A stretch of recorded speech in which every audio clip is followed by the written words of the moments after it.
Hi friends, welcome back to a channel. ഇന്ന് നമ്മൾ കാണാൻ പോകുന്നത് ദി നെക്സ്റ്റ് ഫ്രണ്ട്സ് എന്ന സീരീസിൻ്റെ 9ാമത്തെ എപ്പിസോഡാണ്. കഴിഞ്ഞ എപ്പിസോഡിൻ്റെ എൻഡിങ്ങിൽ ജെയ്യും അവൻ്റെ ഫ്രണ്ട്സും കൂടെയൊക്കെ ചേർന്നിട്ട് നടത്തിയ ഒരു പ്രൊട്ടസ്റ്റിൽ നമ്മുടെ കനിനൊക്കെ ജോയിൻ ചെയ്തിട്ടുണ്ടായിരുന്നു. ആ പ്രൊട്ടസ്റ്റ് നടക്കുന്നതിനിടയിൽ അവിടെ ഉണ്ടായിരുന്നൊരു പയ്യൻ കനിൻ്റെ അടുത്ത് വന്നിട്ട് നിങ്ങൾ അസ്വദൈവത്തിന് കാരണമാണ് ഇവിടെയുള്ള ആൾക്കാർ മരിച്ചുകൊണ്ടിരിക്കുന്നത്, നിങ്ങളാണ് ഇതിന് പിന്നിലെന്നൊക്കെ പറയുന്നുണ്ട്. ആ സമയം കനിന് അതെന്താണെന്ന് മനസ്സിലാവുന്നുണ്ടായിരുന്നില്ല. അവിടെ പ്രശ്നം ഉണ്ടാകുന്നതിന് മുമ്പേ ചരനാണെങ്കിൽ കനിനെ അവിടെ നിന്ന് വിളിച്ചുകൊണ്ട് പോയിട്ടുണ്ടായിരുന്നു. ഈ ഒരു എപ്പിസോഡിൻ്റെ സ്റ്റാർട്ടിങ്ങിൽ കാണിക്കുന്നത് കനിനിപ്പോൾ മീനാനക്കരയിലേക്ക് തിരിച്ചു വരുന്നുണ്ട്. അവൻ തിരിച്ച് ഇമാരിയിലോട്ട് പോയിട്ടില്ല. അവനങ്ങനെ അവിടെ ഇരുന്നിട്ട് ആലോചിക്കുന്ന ടൈമിന് തൊട്ടടുത്ത് മീനാനക്കരയിലെ രാജാവ് ഇരിപ്പുണ്ടായിരുന്നു. അപ്പോൾ കനിൻ്റെ അടുത്ത് അയാൾ ചോദിക്കുന്നുണ്ട്, എന്ത് പറ്റി, നീ ഓക്കെ അല്ലേ എന്ന്. കനിനപ്പോൾ അത് പിന്നെ ആ സ്ഥലത്തുണ്ടായതുപോലെ അതിലാ പയ്യൻ പറഞ്ഞ പോലെ ഞങ്ങൾ കാരണം ആർക്കെങ്കിലും എന്തെങ്കിലും സംഭവിച്ചോ എന്നിങ്ങനെ ചോദിക്കുന്നുണ്ട്. മീനാനക്കരയിലെ രാജാവ് അപ്പോൾ പറയുന്നുണ്ട്, അങ്ങനെയൊന്നും ഉണ്ടാകാൻ ചാൻസ് ഇല്ല, അവനാണെങ്കിൽ വെറുതെ പ്രശ്നം ഉണ്ടാക്കാനായിട്ട് പറഞ്ഞതായിരിക്കും, എന്തായാലും നീ ടെൻഷൻ ആവണ്ട, അവനെ പോലീസിനെ കൊണ്ട് പിടിപ്പിക്കാനായിട്ട് ഓൾറെഡി പറഞ്ഞിട്ടുണ്ട്, ഇനി അവൻ ജയിലിലായിരിക്കും എന്ന് പറയുമ്പോൾ കനിനാണെങ്കിൽ അതൊന്നും വേണ്ട, ആ പയ്യനാണെങ്കിൽ അതിലൊരു തെറ്റും ചെയ്തിട്ടില്ല, അതുകൊണ്ട് അവനെ നിങ്ങൾ ശിക്ഷിക്കരുത്. പക്ഷേ എനിക്ക് ശരിക്കും അറിയേണ്ടത്, ശരിക്കും അസ്വദേവാത്തിൻസ് ആ പയ്യൻ പറഞ്ഞതുപോലെ പലരുടെ മരണത്തിന് കാരണക്കാരാവുന്നുണ്ടോ, അതൊന്നും എൻ്റെ അടുത്ത് തുറന്നു പറയാനായിട്ട് പറയുന്നുണ്ട്. ആ സമയം രാജാവ് പറയുന്നുണ്ട്, അങ്ങനെയൊന്നും ഉണ്ടാകത്തില്ല, നീ അതോർത്ത് ടെൻഷൻ ആവണ്ടാന്ന്. എന്നിട്ട് അവന് വേണ്ടിയിട്ട് ആ ഒരു മീനാനക്കരയിലെ സ്പെഷ്യലായിട്ടുള്ള 1-2 സ്വീറ്റ്സ് രാജാവ് പറഞ്ഞിട്ട് ഒരാൾ കൊണ്ടുവയ്ക്കുന്നുണ്ട്. കനിൻ്റെ അടുത്ത് അത് കഴിച്ചു നോക്കാനും പറയുന്നുണ്ട്. കഴിച്ച് കഴിയുമ്പോൾ കനിൻ നന്നായിട്ടുണ്ട്, പക്ഷേ ഞാനിപ്പോൾ ടയേർഡാണെങ്കിൽ റെസ്റ്റ് എടുക്കാൻ പോകുന്നു എന്ന് പറഞ്ഞിട്ട് കനിൻ അവിടെ നിന്ന് റൂമിലേക്ക് പോകുന്നുണ്ട്. അതിനുശേഷം മീനാനക്കരയിലെ രാജാവിനെ ഈ ഒരു പ്രശ്നം ഇറങ്ങിയിട്ട് നമ്മുടെ കനിൻ്റെ മുത്തശ്ശൻ, അത് തിമാലിയുടെ രാജാവ് കോൾ ചെയ്യുന്നുണ്ട്. എന്നിട്ട് പറയുന്നുണ്ട്, നീ കനിനെ നന്നായിട്ട് നോക്കിക്കോണം, എന്തെങ്കിലും പ്രശ്നം ഉണ്ടായിക്കഴിഞ്ഞാൽ ഞാൻ നിന്റെ സ്ഥലത്തേക്ക് ഒരു വരവ് വരും, ഞാനാണെങ്കിൽ നല്ല പ്രശ്നം ഉണ്ടാക്കുമെന്ന് പറയുന്നുണ്ട്. അപ്പോൾ നമ്മുടെ രാജാവിനെ പേടിയുള്ളതുകൊണ്ട് തന്നെ ഇയാൾ പറയുന്നുണ്ട്, പേടിക്കണ്ട, കനിനെ ഞാൻ നന്നായിട്ട് തന്നെ നോക്കിക്കോളാമെന്ന്. അടുത്ത് കനിനെ കാണിക്കുമ്പോൾ അവനാണെങ്കിൽ ഇപ്പോൾ പുറത്ത് ബീച്ചിൻ്റെ ഏരിയ ആണെന്ന് തോന്നുന്നു ഒറ്റയ്ക്ക് വന്ന് എന്തൊക്കെയോ ആലോചിച്ചുകൊണ്ട് നിൽക്കുന്നുണ്ട്. ആ സമയം ചാരൻ അവൻ്റെ അടുത്തേക്ക് വന്നിരിക്കുകയാണ്. കനിനപ്പോൾ ഞാൻ എന്തിനാണ് ശരിക്കും ഇങ്ങനെ ഇവിടെ ഇരിക്കുന്നത്, എല്ലാ ദിവസവും രാവിലെ എഴുന്നേൽക്കുന്നു, റെഡിയാവുന്നു, ട്രെയിനിങ് ചെയ്യുന്നു, ചെയ്യേണ്ട കാര്യങ്ങൾ ചെയ്യുന്നു, വീണ്ടും പഴയതുപോലെ തന്നെ അടുത്ത ദിവസം തുടങ്ങുന്നു, ഇങ്ങനെയൊക്കെ ഇരിക്കാൻ വേണ്ടിയിട്ടാണെങ്കിൽ ഞാൻ പിന്നെ എന്തിനാണ് ഇവിടെ നിൽക്കുന്നത്, എനിക്കാണെങ്കിൽ ഇവിടെയുള്ള ആൾക്കാരുടെ പ്രശ്നത്തിൽ ഇടപെടാൻ പോലും പറ്റുന്നില്ല എന്ന് പറയുമ്പോഴത്തേക്കും ചരൺ പറയുന്നുണ്ട്, നീ ടെൻഷൻ ആവണ്ട, ഇപ്പോൾ ഉണ്ടായ പ്രശ്നങ്ങളും അതിനെക്കുറിച്ചുള്ള കാര്യങ്ങളെല്ലാം ഓരോരോ സ്ഥലത്തെ രാജാക്കന്മാർ ചെയ്തോളും, നിൻ്റെ ജോലി ഇപ്പോൾ എന്തെന്ന് പറഞ്ഞു കഴിഞ്ഞാൽ ആ ഒരു കോമ്പറ്റീഷനിൽ പങ്കെടുക്കാൻ വേണ്ടിയിട്ട് അതിൻ്റേതായ കാര്യങ്ങൾ ചെയ്യുക എന്നുള്ള മാത്രമാണ്, പിന്നെ നീയാണെങ്കിൽ നന്നായിട്ട് ശ്രദ്ധിക്കുകയും വേണം, ആരെയും വിശ്വസിക്കരുതെന്ന് പറയുന്നുണ്ട്. ആ സമയം കനിൻ ശരിയാണ്, എനിക്കാണെങ്കിൽ ഈ മീനാനക്കരയിലെ രാജാവിനെ പോലും വിശ്വാസം എന്നിങ്ങനെ പറയുമ്പോഴത്തേക്കും ചരൺ പറയുന്നുണ്ട്, പവർ കിട്ടാനായിട്ട് ആൾക്കാർ ഏതറ്റം വരെയും പോവും, അതുകൊണ്ട് തന്നെ ആരുടെ കൂടെയാണ് നിൽക്കുന്നതെന്ന് ഒരിക്കലും പറയാൻ പറ്റത്തില്ല, നീ നിന്നെ അല്ലാതെ മറ്റാരെയും വിശ്വസിക്കരുത്, എന്നെ പോലും വിശ്വസിക്കരുതെന്ന് പറയുന്നുണ്ട്. അത് കേൾക്കുമ്പോൾ കനിനാണെങ്കിൽ നീ എന്താ അങ്ങനെ പറയുന്നത്, നീ എന്താ അങ്ങനെ ഉദ്ദേശിച്ചത്, നിന്നെ വിശ്വസിച്ചില്ലെങ്കിൽ ഞാൻ പിന്നെ വേറെ ആരെ വിശ്വസിക്കാനാ എന്നിങ്ങനെ പറയുന്നുണ്ട്.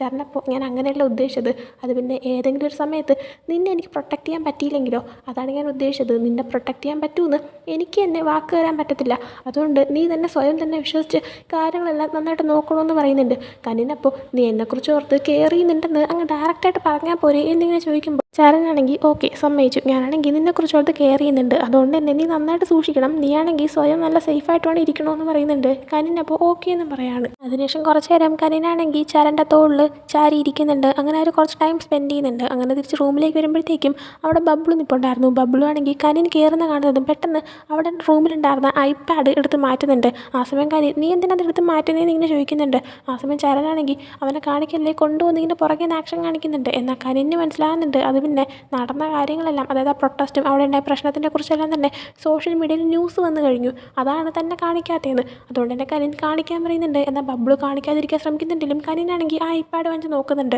നോക്കുമ്പോൾ ഇതിനെക്കുറിച്ച് തന്നെയാണ് പോസ്റ്റ് അത്രയും. അതിൽ ആൾക്കാർ പറയുന്ന ഒരു സ്പെസിഫിക് ആയിട്ടുള്ള കാര്യം എന്ന് പറയുമ്പോഴത്തേക്കും ഈ അസ്വദേവാദിൻസ് മൈനിങ് പരിപാടി നിർത്തണമെന്നാണ്. മൈനിങ് എന്ന് പറയുമ്പോൾ നിങ്ങൾക്ക് തന്നെ അറിയായിരിക്കും, മണ്ണിനിടയിൽ കുഴിച്ച് മിനറൽസ് അതൊക്കെ കളക്ട് ചെയ്യുന്നത്. അപ്പോൾ അതിൽ നിന്ന് ഒരുപാട് പൊടിയും ഒക്കെ മലിനവും ഒക്കെ ക്രിയേറ്റ് ആവും. മിക്കവാറും അതിൽ നിന്നുള്ള ആ ഒരു പുകയെല്ലാം ശ്വസിച്ചിട്ടായിരിക്കണം ആൾക്കാർക്ക് ഓരോ ലങ്സിന് പ്രശ്നം വന്ന് മരിക്കുന്നതും ജെയ്യുടെ അച്ഛനും ഒക്കെ മരിച്ചതും അങ്ങനെ തന്നെ ആയിരിക്കണം. അപ്പോൾ ഈ ഒരു കാര്യം ശ്രദ്ധിച്ചിട്ട് കാര്യം ചോദിക്കുന്നുണ്ട്, ശരിക്കും ഈ മൈനിങ് കാര്യങ്ങളൊക്കെ ചെയ്തിട്ട് തന്നെയാണോ ആൾക്കാർക്ക് എന്തെങ്കിലും പറ്റുന്നത്, ശരിക്കും ആൾക്കാർക്ക് അങ്ങനെ എന്തെങ്കിലും സംഭവിച്ചോ, അസ്വദേവാദിൻസ് കാരണം ആരെങ്കിലും മരിച്ചോ എന്നൊക്കെ ചോദിക്കുന്നുണ്ട്. ആ സമയം ചരനും മിണ്ടുന്നില്ല, ബബ്ലുവും മിണ്ടുന്നില്ല. അപ്പോൾ കനിന് മനസ്സിലാവുന്നുണ്ട് സത്യമാണ്, ശരിക്കും അങ്ങനെ ആൾക്കാർ മരിക്കുന്നുണ്ടെന്ന്. പിന്നീട് നൈറ്റ് ഉറങ്ങാൻ കിടന്നിട്ടും കനിനാണെങ്കിൽ ഉറക്കം വരുന്നില്ല. ഇതേ സമയം ചരനെ കാണിക്കുമ്പോൾ അവനാണെങ്കിൽ പുറത്ത് നിന്നിട്ട് വേദിസിനെ കോൾ ചെയ്യുന്നുണ്ട്. എന്നിട്ട് അവൻ്റെ അടുത്ത് പ്രൊട്ടസ്റ്റ് നടക്കുന്ന ടൈമിന് കനിനെ അറ്റാക്ക് ചെയ്യാൻ ശ്രമിച്ചത് ആരാണെന്ന് നീ കണ്ടുപിടിക്കണം, അതുപോലെ തന്നെ ഞാൻ നിനക്ക് അയച്ചൊരു ലെറ്റർ ഇല്ലേ അത് നോക്കിയിട്ട് അതിലെന്താണുള്ളതെന്ന് നീ ഒന്ന് അന്വേഷിക്കണമെന്ന് പറയുന്നുണ്ട്. വേദിസ് അപ്പോൾ അതൊരു പക്ഷേ നിന്നെ ഡിസ്ട്രാക്ട് ചെയ്യാനായിട്ട് ശ്രമിക്കുന്നതായിരിക്കും, എന്നാലും ഞാൻ നോക്കാമെന്ന് പറയുന്നുണ്ട്. ആ സമയം കനിന് കിടന്നിട്ട് ഉറക്കം വരാത്തതുകൊണ്ട് തന്നെ പുറത്തേക്ക് എഴുന്നേറ്റ് വന്നിട്ടുണ്ടായിരുന്നു. അതുകൊണ്ട് തന്നെ ചരൺ പെട്ടെന്ന് കോൾ കിട്ടിയെന്നുണ്ട്. കനിൻ ചരൻ്റെ അടുത്തേക്ക് വന്നിട്ട് എനിക്കാണെങ്കിൽ നല്ല ടെൻഷൻ ഉണ്ടെന്ന് പറയാണ്. എന്നാൽ ചരൺ ഇല്ല ടെൻഷനായൊന്നും വേണ്ട, എല്ലാം ഓക്കെ ആവുമെന്ന് പറയാണ്. പിറ്റേ ദിവസം ഇമാലിയിൽ നമ്മുടെ രാജാവിനെ അയാൾക്ക് വയ്യാത്തതുകൊണ്ട് തന്നെ ചെക്ക് ചെയ്യാനായിട്ട് ഡോക്ടർ വന്നിട്ടുണ്ടായിരുന്നു. ഡോക്ടർ വന്നിട്ട് പോകുന്ന ടൈമിനാണ് അങ്ങോട്ടേക്ക് കനിൻ വരുന്നത്. അങ്ങനെ കനിൻ വന്നിട്ട് ചോദിക്കുന്നുണ്ട് ഇപ്പം എങ്ങനെയുണ്ടെന്ന്. ആ സമയം രാജാവ് കുഴപ്പമൊന്നുമില്ല എന്ന് പറയുമ്പോഴത്തേക്കും കനിൻ്റെ അടുത്തും തിരിച്ച് ചോദിക്കുന്നുണ്ട് എങ്ങനെയുണ്ടെന്ന്. ആ സമയം അവൻ ഞാൻ ഓക്കെ ആണെന്ന് പറയുന്നുണ്ട്. ആ സമയം രാജാവ് ഇനി ഇതുപോലെ നീയാണെങ്കിൽ ഈ പ്രശ്നങ്ങളിലൊന്നും ചെന്ന് ചാടരുത്, ഇങ്ങനെ പ്രൊട്ടസ്റ്റിനൊന്നും പോകാൻ നിൽക്കണ്ടെന്ന് പറയുന്നുണ്ട്. കനിനപ്പോൾ ഓക്കെ, പക്ഷേ എനിക്ക് അതിനെക്കുറിച്ചൊരു കാര്യം ചോദിക്കാനുണ്ട്. ആ പ്രൊട്ടസ്റ്റിൻ്റെ ടൈമിൽ ഒത്തിരി ആൾക്കാർ നമ്മൾ അസ്വദേവാജൻസ് കാരണമാണ് അവർക്ക് പ്രശ്നം ഉണ്ടായെന്നൊക്കെ പറഞ്ഞിട്ടുണ്ടായിരുന്നു. അത് സത്യമാണോ, അതിലെന്തെങ്കിലും കാര്യങ്ങളുണ്ടോ എന്ന് ചോദിക്കുമ്പോൾ രാജാവ് നമ്മളെ ഇഷ്ടമല്ലാത്തവരും നമ്മൾ തോക്കണമെന്ന് ആഗ്രഹിക്കുന്നവരെല്ലാം നമ്മളെക്കുറിച്ച് കുറേ മോശം പറഞ്ഞുണ്ടാക്കും, നീ അതിൽ കാര്യമാക്കേണ്ട ആവശ്യമൊന്നുമില്ല എന്ന് പറയുന്നുണ്ട്. ആ സമയം കനിൻ ചോദിക്കുന്നുണ്ട് പക്ഷേ അതിന് തെളിവുകളൊന്നും ഇല്ലെങ്കിൽ എന്തിനാണ് ആൾക്കാരിങ്ങനെ ഓരോന്ന് പറഞ്ഞുണ്ടാക്കുന്നതെന്ന്. ആ സമയം രാജാവ് അത് പിന്നെ എല്ലാം പൊളിറ്റിക്കൽ വെച്ചുള്ള കളിയാണ്, നീ അത് കാര്യമാക്കണ്ട വിട്ടേക്കാനായിട്ട് പറയുന്നുണ്ട്. കനിനപ്പോൾ എങ്കിൽ ഓക്കെ എന്ന് പറഞ്ഞിട്ട് അവിടെ നിന്ന് പോകുന്നുണ്ട്. എന്നാൽ രാജാവ് ചരണിൻ്റെ അടുത്ത് അവിടെ തന്നെ നിൽക്കാൻ പറയുന്നുണ്ട്. അങ്ങനെ ചരനും രാജാവും സംസാരിക്കുവാണ്. കനിനെ പറ്റിയിട്ടാണ് രാജാവ് ചരണിനോട് സംസാരിക്കുന്നത്. എന്നാൽ അവിടെ നിൽക്കുന്ന ഗാർഡ്സിനോ ആർക്കോ തന്നെ മനസ്സിലാവാതിരിക്കാനായിട്ട് ഒരു കോഡ് ഭാഷയിലാണ് സംസാരിക്കുന്നത്. അതായത് കനിനെ ചായ എന്നുള്ള രീതിയിൽ പറഞ്ഞിട്ടാണ് സംസാരിക്കുന്നത്. അപ്പോൾ രാജാവ് പറയുന്നുണ്ട് നീയാണെങ്കിൽ അങ്ങ് അബ്രോഡ് പോയിട്ട് ആ ഒരു ചായനെ കൊണ്ടുവന്നിട്ടുണ്ടായിരുന്നു, അത് നല്ല അടിപൊളിയായിട്ടുള്ളത് തന്നെയാണ്, പക്ഷേ ചില പ്രശ്നങ്ങൾ വരുമ്പോഴത്തേക്കും അതിൻ്റെ ആ ഒരു ടേസ്റ്റ് എല്ലാം മാറി ഡൈവേർട്ടായി പോകുന്നുണ്ടോ എന്ന് എനിക്ക് നല്ല ഡൗട്ടുണ്ട്. അതുകൊണ്ട് തന്നെ അങ്ങനെ സംഭവിക്കുന്നതിന് കാരണമായിട്ടുള്ള കാര്യം എന്താണെന്ന് വെച്ചാൽ കണ്ടുപിടിക്കുക, അതാരും അറിയണ്ടെന്ന് പറയുന്നുണ്ട്. ഇപ്പോൾ എന്താണെന്ന് പറഞ്ഞാൽ നമ്മുടെ കനിനാണെങ്കിൽ ആ ഒരു മൈനിങ്ങും ആൾക്കാർക്ക് പ്രശ്നം ഉണ്ടാകുന്നതിനെ പറ്റിയൊക്കെ അറിഞ്ഞല്ലോ. അപ്പോൾ അതിന് പിന്നിലുള്ള ആൾക്കാരെയും പിന്നെ അവൻ അപകടം ഉണ്ടാവാനായിട്ട് കാരണക്കാരായ ആൾക്കാരെയും ഒക്കെ കണ്ടുപിടിക്കാനാണ് രാജാവ് ഉദ്ദേശിച്ചിരിക്കുന്നത്. ചരണിനും അത് നന്നായിട്ട് മനസ്സിലാവുന്നുണ്ട്. അടുത്ത കനിനെ കാണിക്കുമ്പോൾ അവനെങ്ങോട്ടോ നടന്നു പോകുമ്പോഴാണ് അങ്ങോട്ടേ ബബ്ലു വന്നിട്ട് കാൽവിൻ നിങ്ങളെ കാണാനായിട്ട് വന്നിട്ടുണ്ടെന്ന് പറയുന്നത്. അങ്ങനെ കാൽവിനും പിന്നെ കനിനും കൂടെ ആയിട്ട് ലൈബ്രറിയിൽ ഇരുന്ന് സംസാരിക്കുകയാണ്. ആ സമയം കാൽവിൻ ആ ഒരു പ്രൊട്ടസ്റ്റിൻ്റെ ടൈമിന് നിങ്ങൾക്കെന്താ പ്രശ്നം ഉണ്ടായെന്നറിഞ്ഞു, നിങ്ങൾ ഓക്കെ ആണോ, അതറിയാനായിട്ട് ഞാൻ വന്നതെന്ന് പറയുമ്പോഴത്തേക്കും കനിൻ പറയുന്നുണ്ട് ഞാൻ ഓക്കെയാണ്, നീ ചോദിച്ചതിൽ സന്തോഷം, പിന്നെ നിനക്കാണെങ്കിൽ ജെയ്യിൻ അറിയാവോ, ജെയ്യാണെങ്കിൽ നീ പഠിക്കുന്ന കോളേജിൽ തന്നെ പഠിക്കുന്ന പയ്യനാണ്, അപ്പോൾ നിനക്കൊരു പരിചയമുണ്ടോ എന്നിങ്ങനെ ചോദിക്കുന്നുണ്ട്. ആ സമയം അറിയാം, എന്തെങ്കിലും പ്രശ്നമുണ്ടോ എന്ന് ചോദിക്കുമ്പോൾ കനിനാണെങ്കിൽ അങ്ങനെയൊന്നുമില്ല, അത് പിന്നെ അവനാണെങ്കിൽ അല്ലേ പ്രൊട്ടസ്റ്റ് നടത്തുന്നത്, അപ്പോൾ പ്രൊട്ടസ്റ്റിനെ കുറിച്ച് കൂടുതൽ അറിയണമെന്ന് ആഗ്രഹം ഉണ്ടായിരുന്നു, സോ നിങ്ങൾ തമ്മിൽ എന്തെങ്കിലും ഫ്രണ്ട്ഷിപ്പ് ഉണ്ടെങ്കിൽ അവൻ നിൻ്റെ അടുത്ത് എന്തെങ്കിലും പറഞ്ഞിട്ടുണ്ടെങ്കിലോ എന്ന് അറിയാനായിട്ട് ചോദിച്ചാണെന്ന് പറയുമ്പോൾ അങ്ങനെയൊന്നും പ്രത്യേകിച്ച് പറഞ്ഞിട്ടില്ല എന്ന് കാൽവിൻ പറയുന്നുണ്ട്. എന്നാൽ അവൻ്റെ മൈൻഡിൽ എന്തോ ഉള്ളതുപോലെ തോന്നിയിട്ട് കനിനാണെങ്കിൽ ഞാൻ അറിയാൻ പാടില്ലാത്തതായിട്ട് എന്തെങ്കിലും ഉണ്ടോ എന്ന് ഇങ്ങനെ ചോദിക്കുന്നുണ്ട്. ആ സമയം കാൽവിൻ ഒന്നുമില്ല, അത് പിന്നെ ഞാനൊരു രാജകുമാരനാണെന്നുള്ള കാര്യം ഇതുവരെയായിട്ട് ഞാൻ ജെയിൻ്റെ അടുത്ത് പറഞ്ഞിട്ടില്ല, അപ്പോൾ അതെങ്ങനെ പറയണമെന്നും എനിക്കറിയത്തില്ല എന്ന് പറയുന്നുണ്ട്. കനിനപ്പോൾ അത് കുഴപ്പമില്ല, നിനക്ക് കറക്റ്റായിട്ട് ഒരു ടൈം കിട്ടിയില്ലെങ്കിൽ നീ തന്നെ ഒരു ടൈം ക്രിയേറ്റ് ചെയ്തിട്ട് അവനോട് പറയണം, നീ എന്തൊക്കെ പറഞ്ഞാലും ഒരു രാജകുമാരനല്ലേ, നിന്നെക്കൊണ്ട് അവൻ്റെ അടുത്ത് കാര്യങ്ങളൊക്കെ പറയാൻ പറ്റുമെന്ന് പറയുന്നുണ്ട്. ആ സമയം കാൽവിൻ ഓക്കെ എന്നൊരു രീതിയിൽ തലയാട്ടിയിരിക്കുന്നുണ്ട്. ആ സമയം കനിനാണെങ്കിൽ നിനക്ക് ഇത്രയും സ്പെഷ്യലായിട്ടുള്ള ഒരാൾ നിന്നെക്കുറിച്ചുള്ള കാര്യങ്ങൾ മറ്റൊരാൾ വഴി അറിഞ്ഞു കഴിഞ്ഞാൽ അതത്ര നല്ലതായിരിക്കത്തില്ല എന്ന് പറയുന്നുണ്ട്. ആ സമയം കാൽവിൻ സ്പെഷ്യലായിട്ടുള്ള ആളോ എന്നിങ്ങനെ ചോദിക്കുമ്പോൾ കനിൻ അതെ ജെയ് നിനക്ക് സ്പെഷ്യലായിട്ടുള്ള ആളാണെന്ന് എനിക്ക് മനസ്സിലാക്കാൻ പറ്റുന്നുണ്ട്, ഇല്ലെങ്കിൽ നീ ഈ ഒരു കാര്യത്തിനെക്കുറിച്ച് ഓർത്ത് ഇത്രയും ടെൻഷൻ ആവത്തില്ല എന്ന് പറയാണ്. അടുത്ത് കാണിക്കുന്നത് നേരെ ജെയിനെ കാണാനായിട്ട് കാൽവിൻ അവൻ്റെ വീട്ടിലേക്ക് വരുന്നതാണ്. ജെയിനെ കാണുന്നതും അവനാണെങ്കിൽ എനിക്ക് ഇതിനടുത്ത് സംസാരിക്കാനുണ്ട്, ഒന്ന് വരാമോ എന്നിങ്ങനെ ചോദിക്കുന്നുണ്ട്. അങ്ങനെ ജെയ് പുറത്തേക്ക് ഇറങ്ങി വരുമ്പോഴത്തേക്കും അവനാണെങ്കിൽ ആ പ്രൊട്ടസ്റ്റിന് വരാൻ പറ്റാത്തതിന് ഐം സോറി അർജൻറ്റായിട്ടൊരു കാര്യം വന്നു എന്നിങ്ങനെ പറയുന്നുണ്ട്. ജെയ് അപ്പോൾ ഒന്ന് അറിയിക്കാൻ പോലും പറ്റാത്തത്രയും എന്ത് അർജൻറ്റ് കാര്യമാണ് വന്നത്, ഒന്ന് അറിയിക്കുകയെങ്കിലും ചെയ്തുകൂടെ എന്നിങ്ങനെ ചോദിക്കുന്നുണ്ട്. ആ സമയമാണ് നമ്മളൊരു ഫ്ലാഷ് ബാക്ക് കാണിക്കുന്നത്. ഈ പ്രൊട്ടസ്റ്റ് നടക്കുന്നതിൻ്റെ തലേ ദിവസം നൈറ്റ് കാൽവിൻ്റെ അമ്മ അവന് മെസ്സേജ് ഇട്ടിട്ട് നീ ഇത്രയും അനുസരണ ഇല്ലാതെയും ഇത്രയും ശ്രദ്ധിക്കാതെ ഇരിക്കുമെന്ന് ഞാൻ ഒട്ടും പ്രതീക്ഷയില്ല എന്ന് പറയുന്നുണ്ട്. കാര്യം എന്താണെന്ന് വെച്ച് കഴിഞ്ഞാൽ കാൽവിൻ ബുജാർ എന്ന് പറയുന്ന സ്ഥലത്തുള്ള രാജകുമാരനാണ്, അവനിവിടെ കോമണറായിട്ടുള്ള ഒരാളെ പോലെയാണ് പഠിക്കാനും വന്നേക്കുന്നത്, അതുകൊണ്ട് തന്നെ അവൻ രാജകുമാരനാണെന്നുള്ള കാര്യം ആരും റിവീലാക്കരുത് എന്നൊരു ഉദ്ദേശം അവനുണ്ടായിരുന്നു. എന്നാൽ അവനിപ്പോൾ മീനാനക്കരിൽ വന്ന സമയത്ത് നമ്മുടെ ജെയിനോടെ പുറത്ത് കറങ്ങാനൊക്കെ പോയിട്ടുണ്ടായിരുന്നല്ലോ, അവിടെ വെച്ചിട്ട് ആരൊക്കെയോ ഇവനാണെങ്കിൽ ബുജാറിലുള്ള കാൽവിൻ എന്ന് പറയുന്ന രാജകുമാരനാണെന്ന് മനസ്സിലാക്കിയിട്ടുണ്ടായിരുന്നു. ആ ഒരു ന്യൂസ് സോഷ്യൽ മീഡിയയിൽ വന്നിട്ടുണ്ടായിരുന്നു. സോ അതാരും അറിയരുതെന്ന് ഇവർ സീക്രട്ടാക്കി വെച്ചിരുന്നതാണ്. ആകെ അറിയാന്നുള്ളത് നമ്മുടെ കനിൻ, ചരൺ, പിന്നെ അവിടെയുള്ള രാജാക്കന്മാർക്കൊക്കെ മാത്രമാണ്. അപ്പോൾ ഇങ്ങനൊരു കാര്യം ഇപ്പം റിവീലായപ്പോഴത്തേക്കും അവൻ്റെ അമ്മ വീണ്ടും മെസ്സേജ് ഇട്ട് പറയുന്നുണ്ട് ഈ ഒരു കാര്യം നിൻ്റെ അച്ഛൻ അറിഞ്ഞു കഴിഞ്ഞാൽ അത്ര നന്നായിരിക്കത്തില്ല, അതുകൊണ്ട് തന്നെ നന്നായിട്ട് സൂക്ഷിച്ച് വേണം നിൽക്കാനെന്ന്. അങ്ങനെ അവനാണെങ്കിൽ അവൻ്റെ അമ്മയ്ക്ക് ഇതിൽ ജോക്കി എന്ന് പറയുന്നുണ്ട്. സോ ഈ ഒരു പ്രശ്നം വന്നുകൊണ്ട് തന്നെ അവൻ പിറ്റേ ദിവസം പ്രൊട്ടസ്റ്റിന് പോയി കഴിഞ്ഞാൽ പുറത്ത് വെച്ച് ആൾക്കാർ ഇവനെ കണ്ട് മനസ്സിലാക്കാൻ സാധ്യതയുണ്ട്, അതുകൊണ്ട് തന്നെ പോകണ്ടെന്നൊരു തീരുമാനത്തിൽ അവൻ വരുന്നുണ്ട്. അവനത് എങ്ങനെ ജെയിനോട് പറയും എന്ന് വിചാരിച്ചിട്ട് ജെയ്യിനെ കോൾ ചെയ്യുന്നുണ്ട്. ആ സമയം എന്താ വിളിച്ചത്, നീ നാളെ പ്രൊട്ടസ്റ്റിന് വരത്തില്ലേ എന്നൊക്കെ ഇങ്ങനെ ചോദിക്കുമ്പോഴത്തേക്കും അവനാണെങ്കിൽ അതിനെക്കുറിച്ച് പറയാൻ വരുന്നുണ്ട്. എന്നാൽ പെട്ടെന്ന് ജെയ്യാണെങ്കിലോ പറയും പോലെ പ്രൊട്ടസ്റ്റ് നടക്കുന്ന സ്ഥലത്തിൻ്റെ ലൊക്കേഷൻ ഞാൻ നിനക്ക് അയച്ചില്ലല്ലേ, ഇപ്പോൾ തന്നെ അയക്കാമെന്ന് പറഞ്ഞിട്ട് അപ്പോൾ തന്നെ അയച്ചു കൊടുക്കുന്നുണ്ട്. ആ സമയം എന്തോ അവനാണെങ്കിൽ ജെയ്യിൻ്റെ അടുത്ത് എനിക്ക് നാളെ വരാൻ പറ്റത്തില്ല എന്നിങ്ങനെ പറയാനായിട്ട് തോന്നുന്നില്ല. അതായിരുന്നു ശരിക്കും സംഭവിച്ചത്. അങ്ങനെ ഇപ്പോൾ പ്രസൻറ്റിലേക്ക് വരുമ്പോഴത്തേക്കും കാൽവിനാണെങ്കിൽ ഐ ആം സോറി, ഞാനാണെങ്കിൽ അത് പിന്നെ പെട്ടെന്ന് തിരക്കിലായിപ്പോയി, നീയാണെങ്കിൽ ഒരു ചാൻസ് കൂടെ തരാമോ എന്നിങ്ങനെ ചോദിക്കുന്നുണ്ട്. ജെയ്യ സമയം എനിക്ക് നിൻ്റെ അടുത്ത് ദേഷ്യം തോന്നാൻ കാരണം എന്താണെന്ന് നിനക്കറിയാമോ എന്നിങ്ങനെ ചോദിക്കുകയാണ്. കാൽവിൻ അപ്പോൾ അത് പിന്നെ ഞാൻ പ്രൊട്ടസ്റ്റിന് വരാത്തത് കൊണ്ടല്ലേ എന്നിങ്ങനെ ചോദിക്കുമ്പോൾ ജെയ്യാണെങ്കിൽ അല്ല, നീയാണെങ്കിൽ പെട്ടെന്ന് വരാതിരുന്നപ്പോൾ നിന്നെ വിളിച്ചിട്ട് കിട്ടാതായപ്പോൾ നീ എവിടെ പോയതെന്ന് ഓർത്ത് എനിക്ക് ടെൻഷനായിപ്പോയി. എനിക്ക് നിന്നെക്കുറിച്ച് ഓർത്ത് ടെൻഷനില്ല എന്നാണോ നീ വിചാരിച്ചിരിക്കുന്നത് എന്നിങ്ങനെ ചോദിക്കുന്നുണ്ട്. ആ സമയം അത് കേൾക്കുമ്പോൾ കാൽവിന് ചെറിയൊരു സന്തോഷം തോന്നുന്നുണ്ട്. കാരണം ജെയ്യാണെങ്കിൽ തന്നെക്കുറിച്ച് കെയർ ചെയ്യുന്നുണ്ട് എന്ന് മനസ്സിലാവുമ്പോഴത്തേക്കും അങ്ങനെ ജെയ്യുടെ കൈ പിടിച്ചിട്ട് അവൻ ചോദിക്കുന്നുണ്ട്, എങ്കിൽ ഓക്കെ, ആ ഒരു ദേഷ്യം മാറ്റാനായിട്ട് എനിക്കൊരു ചാൻസ് തരാമോ, ഇനി ഒരിക്കലും ഞാനങ്ങനെ ചെയ്യത്തില്ല എന്ന് പറയുന്നുണ്ട്. ജെയ്യോ അപ്പോൾ ഓക്കെ എന്നൊരു രീതിയിൽ നിൽക്കുകയാണ്. പിന്നീട് കാണിക്കുന്നത് റാമലിനെയും പൈതായിനെയാണ്. അവരിപ്പോൾ ഒരുമിച്ച് സൈക്ലിങ്ങിന് വേണ്ടി വന്നേക്കുകയാണ്. അങ്ങനെ അവർ ഹാപ്പി ആയിട്ട് ഇങ്ങനെ സൈക്കിൾ ഓട്ടിക്കൊണ്ടിരിക്കുമ്പോൾ റാമിൽ പറയുന്നുണ്ട്, നീയാണെങ്കിൽ ഈ സൈക്ലിങ്ങിൽ എന്നെ തോപ്പിച്ച് കഴിഞ്ഞാൽ ഞാൻ നൈറ്റ് നിനക്കൊരു ഗിഫ്റ്റ് തരാമെന്ന്. ആ സമയം പൈതായി എങ്കിൽ പിന്നെ ഞാൻ ഇപ്പോൾ ജയിക്കുമെന്ന് പറഞ്ഞിട്ട് സ്പീഡിന് സൈക്കിൾ ഓട്ടിച്ച് പോവുകയാണ്. എന്നാൽ ആ സമയമാണ് അവർക്ക് നേരെ ആരോ ഒരാൾ തോക്കുപയോഗിച്ച് വെടിവെക്കുന്നത്. ആ സമയം പെട്ടെന്ന് പൈതായി അവൻ്റെ സൈക്കിളിൽ നിന്ന് ഇറങ്ങിയിട്ട് റാമിലിനെ വിളിച്ചുകൊണ്ട് വാ നമുക്ക് പെട്ടെന്ന് പോകാമെന്ന് പറഞ്ഞിട്ട് റാമിലിന് ഏതൊക്കെയോ മരത്തിൻ്റെ സൈഡിലൊക്കെ കൊണ്ട് നിർത്തുന്നുണ്ട്. എന്നാൽ ആ ഒരാൾ ഇവരെങ്ങോട്ടാണ് ഓടുന്നത് എന്ന് കാണുന്നതുകൊണ്ട് തന്നെ അവർക്ക് നേരെ ഓടി ഷൂട്ട് ചെയ്യുന്നുണ്ടായിരുന്നു. റാമലിനെ പ്രൊട്ടക്റ്റ് ചെയ്യേണ്ടത് തൻ്റെ ഉത്തരവാദിത്തം ആയതുകൊണ്ട് തന്നെ പൈതായി ആണെങ്കിൽ റാമലിനെ പ്രൊട്ടക്റ്റ് ചെയ്യാൻ നല്ലപോലെ ശ്രമിക്കുന്നുണ്ട്. അതിൻ്റെ ഇടയിൽ ഒരു ബുള്ളറ്റ് പൈതായിയുടെ കൈയിൻ്റെ സൈഡിൽ കൂടെയാണ് പോയത്. അതുകൊണ്ട് തന്നെ അവൻ്റെ കയ്യിൽ അത് കയറി നിന്നിട്ട് ഉരങ്ങിയിട്ടുണ്ടായിരുന്നു, മുറിങ്ങിയിട്ടുണ്ടായിരുന്നു. ആ സമയത്ത് കറക്റ്റ് റാമലിൻ്റെ ഗാർഡ്സ് അങ്ങോട്ടേക്ക് എത്തുന്നുണ്ട്.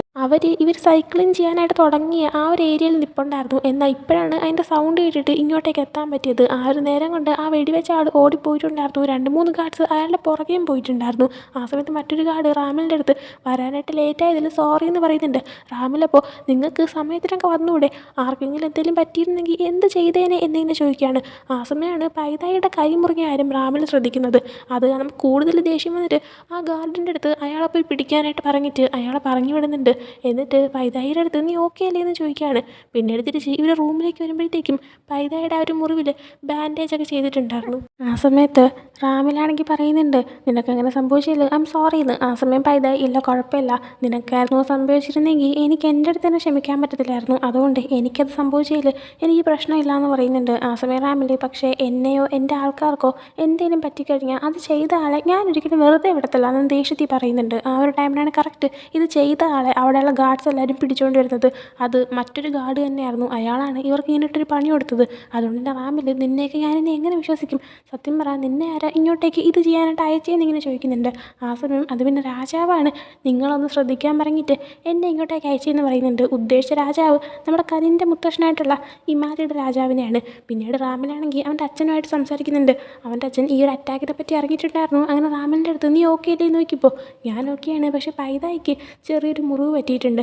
പിന്നെ ഇത് ചെയ്ത ആൾ പറഞ്ഞത് രാജാവാണ് അയാൾ അയച്ചതെന്നാണ്, മിക്കവാറും എന്നെ കൊല്ലാൻ തന്നെ അയാൾ നോക്കിയതായിരിക്കും എന്നിങ്ങനെ പറയുമ്പോഴത്തേക്കും റാമിൻ്റെ അച്ഛൻ പറയുന്നുണ്ട്, ഞാൻ അറിഞ്ഞത് രാജാവ് വയ്യാതിരിക്കുവാണെന്നാ, എന്നാലും അയാൾ തന്നെയാണ് ചെയ്തതെന്ന് നമുക്ക് കണ്ടുപിടിക്കാം എന്നിങ്ങനെ പറഞ്ഞിട്ട് കോൾ കട്ടാക്കുന്നുണ്ട്. പിന്നീട് കാണിക്കുന്നത് രാജാവും പിന്നെ രാജാവിൻ്റെ മകനും, അതായത് കനിൻ്റെ അച്ഛനും മുത്തശ്ശനും കൂടെ ആയിട്ട് ഒരുമിച്ചിരുന്ന് ചെസ്സ് കളിക്കുന്നതാണ്. ആ ഒരു ടൈമിന് ആ ഒരു മൈനിങ് ചെയ്യുന്ന ആൾക്കാരുമായിട്ടും പിന്നെ അതിനെതിരെ പ്രൊട്ടസ്റ്റ് ചെയ്യുന്ന ആൾക്കാരുമായിട്ടും നമുക്കൊന്ന് സംസാരിച്ച് പ്രശ്നങ്ങളൊക്കെ സോൾവ് ചെയ്താലോ എന്നിങ്ങനെ ചോദിക്കുന്നുണ്ട് നമ്മുടെ കനിൻ്റെ അച്ഛൻ. ആ സമയം രാജാവാണെങ്കിൽ അതിന് കറക്റ്റായിട്ട് മറുപടി കൊടുക്കുന്നില്ല, അതിനെപ്പറ്റി സംസാരിക്കുന്ന പോലുമില്ല.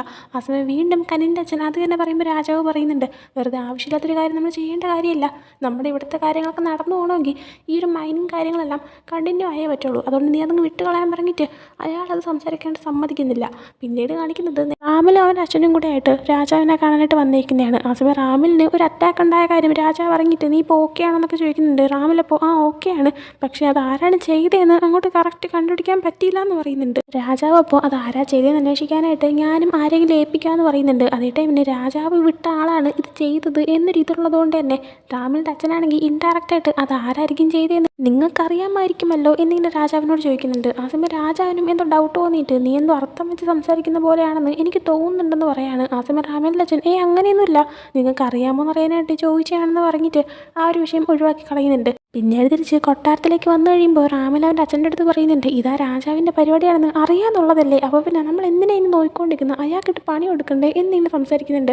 ആ സമയം തന്നെ അവിടെ വർക്ക് ചെയ്യുന്നൊരു ഗാർഡ് വന്ന് പറയുന്നുണ്ട്, നിങ്ങളെ ഷൂട്ട് ചെയ്ത ആളെ ഇതുവരെയായിട്ട് കണ്ടുപിടിക്കാൻ പറ്റിയില്ലാന്ന്. നേരത്തെ അവരാണെങ്കിൽ ഇവരുടെ കൂടെ തന്നെ വർക്ക് ചെയ്യുന്നൊരു ഗാർഡിനെ കണ്ടുപിടിച്ചു. പക്ഷേ ഈ ഒരു ഗാർഡല്ല ഇവർക്ക് നേരെ ഷൂട്ട് ചെയ്തത്. ഈ ഗാർഡ് എന്ന് പറയുമ്പോഴത്തേക്ക് റാമിലിനെ നിരീക്ഷിക്കാൻ വേണ്ടിയിട്ട് ഏതോ ഒരാൾ വിട്ടിട്ട് നിന്നതാണ്. അത് രാജാവ് തന്നെയാണോ എന്ന് നമുക്ക് ഉറപ്പിക്കാൻ പറ്റത്തില്ല. അതുകൊണ്ട് തന്നെ ഇപ്പോൾ ആ ഒരു വെടിവെച്ച ആളെ കിട്ടിയില്ല എന്ന് പറയുമ്പോഴത്തേക്കും റാമിൽ ദേഷ്യത്തിൽ പറയുന്നുണ്ട്, നമുക്കാണെങ്കിൽ രാജാവിൻ്റെ അടുത്ത് പോയി ഡയറക്റ്റായിട്ടങ്ങ് ചോദിച്ചാലോ എന്നൊക്കെ. ആ സമയം റാമിലിൻ്റെ അച്ഛൻ പറയുന്നുണ്ട്, പ്രൂഫില്ലാതെ അങ്ങോട്ട് കയറി ചെന്നിട്ടൊരു കാര്യമില്ല, രാജാവിൻ്റെ മുഖം കണ്ടാൽ തന്നെ അറിയത്തില്ലേ, നമ്മൾ നേരത്തെ സംസാരിച്ചപ്പോഴേ അയാളുടെ കയ്യിൽ എല്ലാ പവറും ഉണ്ടെന്നുള്ള അഹങ്കാരം അയാൾക്ക് നന്നായിട്ടുണ്ട്. അതുകൊണ്ട് തന്നെ നീ ഇപ്പോൾ സമാധാനിച്ചിരിക്കാനായിട്ട് പറയുന്നുണ്ട്. പിന്നീട് കാണിക്കുന്ന നൈറ്റ് ടൈം ആവുന്നുണ്ട്. കനിനാണെങ്കിൽ ഇപ്പോൾ ഉറങ്ങുന്നില്ല. അവനാണെങ്കിൽ അവൻ്റെ ഫോണിൽ ആ ഒരു മൈനിങ്ങും അത് കാരണം മരിച്ചുപോയ ആൾക്കാരെ പറ്റിയുള്ള ന്യൂസൊക്കെ വായിച്ചുകൊണ്ടിരിക്കുകയാണ്. ആ സമയം ബബ്ലു ആണെങ്കിൽ ഉറങ്ങുന്നില്ല, എന്താ ചെയ്യുന്നതെന്ന് നോക്കുമ്പോഴത്തേക്കും അത് പിന്നെ ഞാൻ മൈനിങ്ങിൻ്റെ ന്യൂസ് നോക്കുകയാണെന്ന് കനിൻ പറഞ്ഞിട്ട് വീണ്ടും അതിങ്ങനെ നോക്കിക്കൊണ്ട് പോകുന്നുണ്ട്. ആ സമയം കുറേ ന്യൂസും വീഡിയോസും ഒക്കെ ഉണ്ട്. അതിലൊരു ന്യൂസ് കിട്ടുന്നുണ്ട്, അതായത് ഒരു പെൺകുട്ടിയാണെങ്കിൽ അവളുടെ അമ്മയുടെ ക്യാൻസർ ട്രീറ്റ്മെൻറ്റിന് വേണ്ടിയിട്ട് ഈ സ്വർണ്ണം എന്തോ മോഷ്ടിച്ചെന്ന് പറഞ്ഞു. അവളുടെ അമ്മയ്ക്ക് ക്യാൻസർ വന്നതും ഈ ഒരു മൈനിങ്ങിൽ ഉണ്ടായ ഒരു പുകയിൽ നിന്ന് തന്നെയാണ്. ആ പെൺകുട്ടി ആ മൈനിങ്ങിൻ്റെ അവിടെ വർക്ക് ചെയ്യുന്ന പെൺകുട്ടിയാണ്. അപ്പോൾ അതിൻ്റെ പേരും പറഞ്ഞിട്ട് അതും ഒരു വലിയ ന്യൂസായിട്ടുണ്ടായിരുന്നു. കനിനാണെങ്കിൽ ഇതെല്ലാം തന്നെ നോക്കുന്നുണ്ട്. ദിവസം കാണിക്കുന്നത് രാജാവുമായിട്ട് ചരൺ സംസാരിക്കുന്നതാണ്. ആ സമയം ചരൺ പറയുന്നുണ്ട്, ആ ഒരു പ്രൊട്ടസ്റ്റ് ഇപ്പോൾ ഭയങ്കരമായിട്ട് വലുതായിക്കൊണ്ടിരിക്കുകയാണ്. കുറേ കുട്ടികളും വർക്കേഴ്സും ഒക്കെ തന്നെ ജോയിൻ ചെയ്യുന്നുണ്ട്. അത് കൺട്രോൾ ചെയ്യാൻ ശ്രമിക്കുന്നതനുസരിച്ച് അത് നമുക്ക് തടയാൻ പറ്റാത്ത രീതിയിൽ ആയിക്കൊണ്ടിരിക്കുകയാണെന്ന് പറയുന്നുണ്ട്. ആ സമയമാണ് പെട്ടെന്ന് കനിനാണെങ്കിൽ പെർമിഷൻ ഇല്ലാതെ കയറി വരുന്നത്. രാജാവ് ഇപ്പോൾ എന്താ കാര്യം എന്ന് നോക്കുമ്പോൾ കനിനാണെങ്കിൽ നമ്മുടെ അശ്വദേവാത്തിൽ നടക്കുന്ന ആ ഒരു മൈനിങ്ങിൻ്റെ കാര്യങ്ങളെല്ലാം നിരീക്ഷിക്കാനായിട്ട് എനിക്ക് ആഗ്രഹമുണ്ടെന്ന് പറയുന്നുണ്ട്. രാജാവ് ഇപ്പോൾ അതിൻ്റെ ആവശ്യമില്ല, ഇപ്പോൾ വേണ്ട, ആ ഒരു കോമ്പറ്റീഷൻ കഴിയട്ടെ, പിന്നീട് മതി എന്ന് പറയുന്നുണ്ട്. ആ സമയം കനിൻ പറ്റത്തില്ല, ആ ഒരു പ്രൊട്ടസ്റ്റ് വർദ്ധിച്ചുകൊണ്ടിരിക്കുകയല്ലേ, നമ്മൾ എന്തെങ്കിലും പ്രശ്നം ചെയ്തിട്ടുണ്ടെങ്കിൽ അത് നിർത്തണമെന്ന് എനിക്ക് ആഗ്രഹമുണ്ടെന്ന് പറയുമ്പോൾ രാജാവ്, നിനക്ക് നിൻ്റെ സ്വന്തം ഫാമിലിയുടെ വർക്കിനെ വിശ്വാസമില്ലേ, നമ്മളെന്ത് ചെയ്യാനാ എന്നിങ്ങനെ ചോദിക്കുമ്പോൾ കനിനാണെങ്കിൽ പക്ഷേ ഇത്രയും ആൾക്കാർ ഒരുമിച്ച് പറയല്ലേ, അപ്പോൾ പിന്നെ അതിലെന്തെങ്കിലും സത്യം കാണുമല്ലോ എന്ന് പറയുന്നുണ്ട്. രാജാവ് അപ്പോൾ ഞാൻ കുറേ കാലം അത് നിരീക്ഷിച്ചത് തന്നെയാണ്, നന്നായിട്ട് തന്നെയാണ് പൊയ്ക്കൊണ്ടിരിക്കുന്നത്, ഒരു പ്രശ്നമില്ല എന്ന് പറയുമ്പോൾ കനിനാണെങ്കിൽ അങ്ങനെ വരാനൊരു വഴിയില്ല, എന്തെങ്കിലും കാണുമെന്ന് പറയുമ്പോൾ രാജാവ് ദേഷ്യപ്പെട്ടിട്ട് കനിൻ നീ ഇതിൽ ഇടപെടേണ്ട, ഇറങ്ങി പോകാനായിട്ട് പറയുന്നുണ്ട്. കനിനപ്പോൾ എന്താ സത്യം പുറത്തു വരുമെന്ന് ഓർത്ത് നിങ്ങൾക്ക് പേടിയുണ്ടോ എന്നിങ്ങനെ ചോദിക്കുമ്പോൾ രാജാവ് നിന്നോടല്ലേ ഇറങ്ങിപ്പോകാൻ പറഞ്ഞെന്നിങ്ങനെ പറഞ്ഞിട്ട് അവനവിടെ നിന്ന് പുറത്താക്കുന്നുണ്ട്. കനിൻ അങ്ങനെ ബാൽക്കണിയിൽ ചെന്ന് ദേഷ്യത്തിൽ നിൽക്കുമ്പോഴാണ് അങ്ങോട്ടേക്ക് ചരൺ വരുന്നത്. കനിനപ്പോൾ നീ എന്നെ ഉപദേശിക്കാൻ വന്നതാണെങ്കിൽ നമുക്ക് പിന്നെ സംസാരിക്കാമെന്ന് പറയുന്നുണ്ട്. ആ സമയം ചരനാണെങ്കിൽ അതൊന്നുമല്ല, അത് പിന്നെ ഇപ്പം എന്തിനാണ് പെട്ടെന്ന് ഇങ്ങനെ രാജാവിൻ്റെ അടുത്ത് എതിർത്ത് സംസാരിക്കാൻ പോയതെന്ന് എനിക്ക് അറിയണമെന്ന് ആഗ്രഹമുണ്ട്, അതിനെക്കുറിച്ച് ഞാൻ ചോദിച്ചോട്ടെ എന്നിങ്ങനെ ചോദിക്കുന്ന സമയത്ത് കനിനാണെങ്കിൽ അത് പിന്നെ ഈ നടക്കുന്ന പ്രശ്നത്തിനെക്കുറിച്ച് എന്തെങ്കിലും ചെയ്യണമെന്ന് എനിക്ക് തോന്നി, മിണ്ടാതിരുന്നിട്ട് കാര്യമില്ലാന്ന് എനിക്ക് തോന്നി എന്ന് പറയുന്നുണ്ട്. ചരണപ്പോൾ പക്ഷേ നമുക്ക് ഒറ്റ സെക്കൻഡ് കൊണ്ട് ഒന്നും മാറ്റാൻ പറ്റത്തില്ല എന്ന് പറയുമ്പോൾ കനിനാണെങ്കിൽ സത്യത്തിൽ എന്താ സംഭവിക്കുന്നതെന്ന് എനിക്കൊരു പിടുത്തമില്ല, ആര് പറയുന്നതാണ് ശരി, എന്താണ് ശരി, എനിക്കൊന്നും മനസ്സിലാക്കാൻ പറ്റുന്നില്ല എന്ന് പറയുന്നുണ്ട്. ചരൺ അത് കേട്ട് കനിൻ്റെ അടുത്ത്, നിനക്ക് സത്യം അറിയണമെന്നുണ്ടെങ്കിൽ അതിനുള്ള ഉത്തരം ഞാൻ നിനക്ക് വേണ്ടി കണ്ടുപിടിച്ച് തരാമെന്ന് പറയുന്നുണ്ട്. ശേഷം കാണിക്കുന്നത് റാമിലിൻ്റെ അച്ഛൻ ഉത്തരവിട്ട പ്രകാരമായിരിക്കും റാമിലിനെ ഉപദ്രവിക്കാൻ ശ്രമിച്ചെന്ന് പറയുന്ന ആ ഒരു ഗാർഡിനെ പിടിച്ചുകൊണ്ട് വന്നിട്ട് ഇവ ഭയങ്കര ടോർച്ചർ ചെയ്യുന്നുണ്ട്. ആരാണ് അയാൾ അയച്ചതെന്നറിയാനായിട്ട്. എന്നാൽ എന്തൊക്കെ ചെയ്തിട്ടും അയാളാണെങ്കിൽ മിണ്ടുന്നതേ ഇല്ല. അങ്ങനെ ലാസ്റ്റ് അയാളും കൊന്നു കളഞ്ഞേക്കാൻ പറയുന്നുണ്ട്. എന്നാൽ പെട്ടെന്ന് അയാൾ രാജാവാണ് എൻ്റെ അടുത്ത് ഇങ്ങനെ ചെയ്യാൻ പറഞ്ഞതെന്ന് പെട്ടെന്ന് ഇങ്ങനെ പേടിച്ചിട്ട് പറയുന്നുണ്ട്. പിന്നീട് കാണിക്കുന്ന അടുത്ത ദിവസം കനിനാണെങ്കിൽ പിയാനോ ഇരുന്ന് വായിക്കുന്നതാണ്. ആ സമയം അവൻ ഭയങ്കര ദേഷ്യത്തിരിക്കുമായിരുന്നു. അത് മനസ്സിലാക്കിയിട്ട് അവൻ്റെ അച്ഛൻ വന്നിട്ട്, നീ എന്ത് പറ്റി ദേഷ്യത്തിരിക്കുന്നത്, എന്തെങ്കിലും പ്രശ്നമുണ്ടോ എന്ന് ചോദിക്കുമ്പോൾ അത് പിന്നെ ഞാൻ മുത്തശ്ശനായിട്ട് ചെറിയൊരു വഴക്കുണ്ടാക്കി എന്ന് പറയുന്നുണ്ട്. ആ സമയം രാജാവ്, മുത്തശ്ശൻ്റെ ഹെൽത്ത് ഇപ്പോൾ വളരെ നല്ലതല്ല, അതുകൊണ്ട് വഴക്കുണ്ടായെങ്കിൽ അത് ഞങ്ങൾ വിട്ട് കളഞ്ഞേക്കാൻ പറയുകയാണ്. കനിനപ്പോൾ ഓക്കെ എന്ന് പറയുന്നുണ്ട്. അപ്പോഴാണ് തൊട്ടടുത്ത് ചരനും ബബ്ലും ഉണ്ടായിരുന്നു എന്നുള്ള കാര്യം നമ്മൾ കാണിക്കുന്നത്. അതേസമയം രാജാവ് പറയുന്നുണ്ട്, ഞാനാണെങ്കിൽ തിരിച്ച് അശ്വദേവത്തിലേക്ക് പോവുകയാണ്, അവിടെ ഒരു പ്രോഗ്രാം വരാനായിട്ട് ഇരിക്കുകയാണെന്ന്. ആ സമയം കനിനാണെങ്കിൽ എന്താണ് കാര്യം എന്നിങ്ങനെ ചോദിക്കുമ്പോഴത്തേക്കും രാജാവ് ചരനോട് ചോദിക്കുന്നുണ്ട്, നീ അത് അവന് പറഞ്ഞു കൊടുത്തില്ലേന്ന്. ആ സമയം ചരൻ, ഞാൻ പഠിപ്പിച്ചത് അവൻ ചിലപ്പോൾ മറന്നുപോയതായിരിക്കും എന്നിങ്ങനെ പറയുന്നുണ്ട്. രാജാവ് അപ്പം കനിനോട് പറയുന്നുണ്ട്, അത് പിന്നെ ലാൻറ്റേൺസ് കത്തിക്കുന്ന ഒരു ചടങ്ങാണ്, അത് നമ്മുടെ അശ്വദേവത്തിലെ ഒരു ട്രഡീഷനാണെന്നൊക്കെ പറയുന്നുണ്ട്.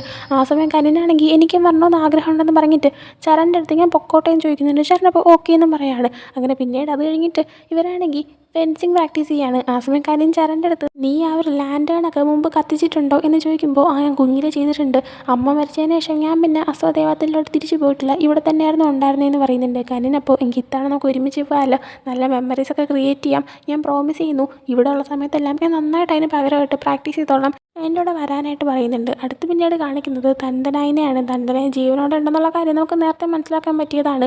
അപ്പോൾ തന്തനായി ആണെങ്കിൽ ഇപ്പോൾ എങ്ങനെയൊക്കെ ഹിമാലയയിൽ എത്തിയിട്ടുണ്ടായിരുന്നു. പക്ഷേ അവിടെ വരുമ്പോഴത്തേക്കും രാജാവിൻ്റെ ആൾക്കാരാണെന്ന് പറഞ്ഞിട്ട് രണ്ടുപേര് വന്നിട്ട് തന്തനായിക്ക് നേരെ തോക്ക് ചൂണ്ടിയിട്ട് അയാൾ അവിടെ നിന്ന് കൊണ്ടുപോകാനായിട്ട് ശ്രമിക്കുന്നുണ്ട്. ആ സമയം കറക്റ്റ് വേദിസ് അവിടെ ഉണ്ടായിരുന്നു. കാരണം നമ്മുടെ ചരൺ പറഞ്ഞതാണ് തന്തനായിനെ കണ്ടുപിടിക്കണമെന്ന്. അങ്ങനെ കറക്റ്റ് ടൈമിന് വേദിസ് അവിടെ ഉണ്ടായിരുന്നതുകൊണ്ട് തന്നെ ആ ഒരാൾക്കാരെടുത്ത് നിങ്ങൾ ഇതുവഴി തോക്കും കൊണ്ട് പൊക്കഴിഞ്ഞാൽ അവിടെ നിൽക്കുന്ന ആൾക്കാർ മൊത്തം അത് കാണും. അവരാണെങ്കിൽ അത് വീഡിയോ എടുത്തിടുകയും ചെയ്യും. പ്രശ്നം ഉണ്ടാവുണ്ടെങ്കിൽ നിങ്ങൾ നിൽക്ക്, ഞാൻ അയാളെ കൊണ്ടുപോകാമെന്ന് പറഞ്ഞിട്ട് അതൊക്കെ തന്തനായിനെയും കൊണ്ട് അവിടെ നിന്ന് എസ്കേപ്പ് ആവുന്നുണ്ട്. അങ്ങനെ സേഫായിട്ടൊരു സ്ഥലത്തെത്തുമ്പോഴത്തേക്കും തന്തനായി അയാൾ വെച്ചിരിക്കുന്ന മാസ്ക് ഒക്കെ മാറ്റുന്നുണ്ട്.